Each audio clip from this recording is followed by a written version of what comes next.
राजनीति की धार हो या खेल की रफ्तार, गांव की चौपाल हो या शहरों का धमाल, आप तक पहुंचेगी हर एक खबर सबसे पहले। मैं हूं केशव पंडित और आप देख रहे हैं देश का तेजी से बढ़ता चैनल इंडिया लाइव। आपको रखे सबसे पहले, सबसे आगे। सबसे पहले आप सभी को हिंदी दिवस की हार्दिक बधाई एवं ढेरों सारी शुभकामनाएं। आज की खास पेशकश हिंदी है। हम बात करेंगे हिंदी की, जो हमारी मातृभाषा भी है और राजभाषा भी। हिंदी को राजभाषा बने हुए 68 साल बीत गए, परंतु अभी तक राजभाषा नहीं बन पाई। पता नहीं कितनी सरकारें बदली और ना जाने कितने कानून पारित और संशोधित हुए, लेकिन इस तरफ किसी का ध्यान नहीं जाता। हिंदुस्तान गांव का देश है, लेकिन यहाँ हालात जितने गांव के बदतर हैं, उससे ज्यादा उसकी हिंदी है। छोड़िए, इस पर बहस तो करना बेकारी है। मैं सिर्फ राजनीतिक रोटी सेकने के लिए चूल्हा जैसा प्रतीक बनकर रह गई है हिंदी। देश के नौजवानों से लेकर के गांव शहर का हर व्यक्ति सिर्फ अपने बारे में सोचता है। देशभक्ति का तो लोग यहाँ से ढोंग करते हैं। फिर भी हमें तो बताना पड़ेगा, देश की जिम्मेदारी है, जवाबदारी है।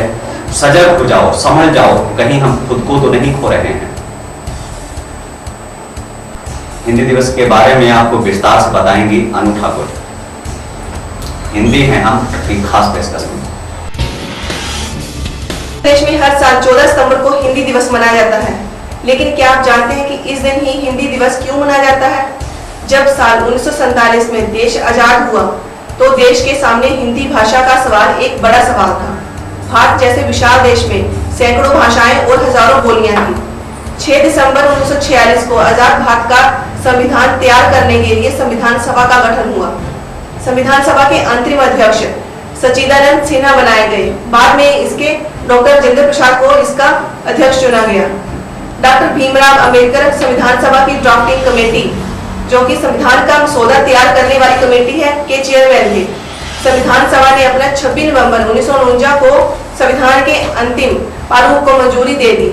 आजाद भारत का अपना संविधान 26 जनवरी 1950 के पूरे देश में लागू हुआ।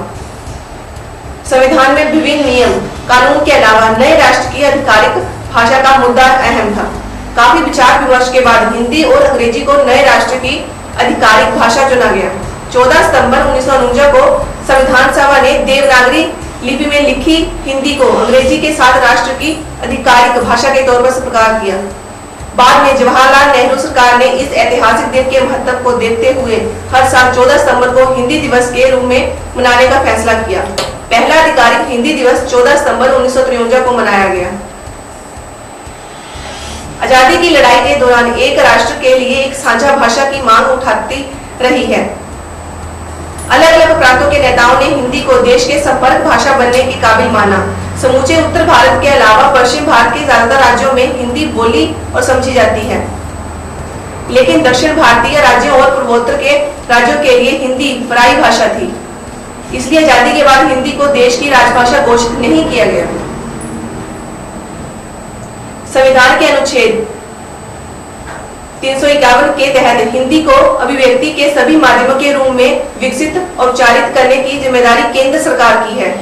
उस समय ये विचार था कि सरकार हिंदी का प्रचार प्रसार कैसे करेगी, और जब ये पूरे देश में आम सहमति से स्वीकार हो जाएगी तब इसे राजभाषा घोषित किया जा सकता है। हालांकि जब अंग्रेजों को आधिकारिक तो देश के कुछ एक हिस्सों में विरोध प्रदर्शन शुरू हो गए। हालांकि जब अंग्रेजी को आधिकारिक भाषा के तौर पर हटने का वक्त आया तो देश के कुछ एक हिस्सों में विरोध प्रदर्शन शुरू हो गए। दक्षिण भारतीय राज्यों में हिंसक प्रदर्शन हुए। तमिलनाडु में जनवरी 1965 में भाषा विवाद को लेकर दंगे भड़के उठे थे। उसके बाद केंद्र सरकार ने संविधान संशोधन करके अंग्रेजी को हिंदी के साथ भारत की आधिकारिक भाषा बनाए रखने का प्रस्ताव पारित किया। आधिकारिक भाषा के अलावा भारत के संविधान की 8वीं अनुसूची में 22 भाषाएं शामिल हैं। आज की इस खास पेशकश में बस इतना ही। हमें दीजिए इजाजत। नमस्कार। अब रण नहीं, वोट का हिसाब होगा।